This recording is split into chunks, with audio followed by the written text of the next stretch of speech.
On a recent Sunday, a small group gathered at the base of Salvation Mountain.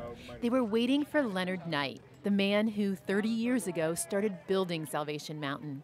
Today, it's 3 stories high and wider than a football field. Leonard wanted to send a message to the world. God is love.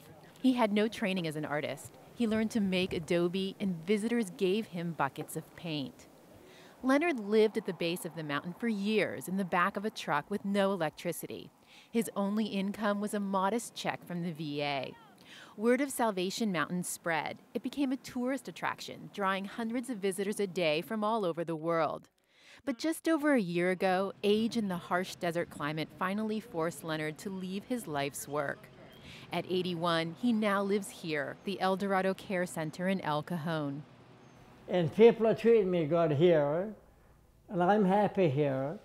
Leonard has made a difficult transition. He was completely independent at the mountain, where he painted all day and gave tours to visitors. Everybody's more than welcome to straggle up if you want. He's more isolated now, and he has to rely on others.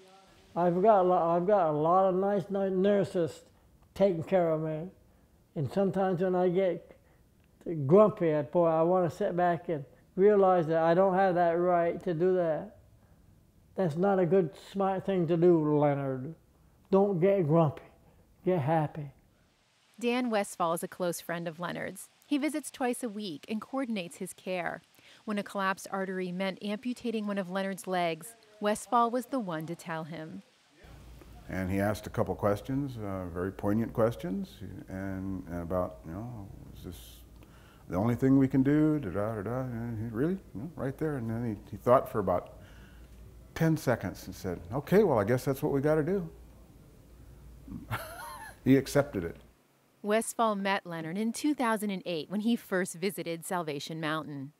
It was the purest ministry I'd ever seen. He didn't have a 401k or a crystal cathedral. He had, nothing. But he was happy, and he was joyful, and he was loving. When Leonard left Salvation Mountain, everyone wondered about its future. Westfall helped organize a board of directors. They are working to preserve the mountain. They received nonprofit status and now hire caretakers to live and work at the mountain for a small stipend, like Whitney Davey and Dave Slothauer, who came down from Eugene, Oregon at the beginning of May. They're setting up a new trailer where future caretakers will live. But then we have electricity. We just had an outdoor outlet, but just yesterday they moved the solar panels onto the top. And we have wireless internet, and we will have running water and a gas stove soon, but that's not hooked up yet. There's an outhouse out back. A pretty nice outhouse by Slab City standards. We're going to have some fun today. I can't wait for you to see your mountain.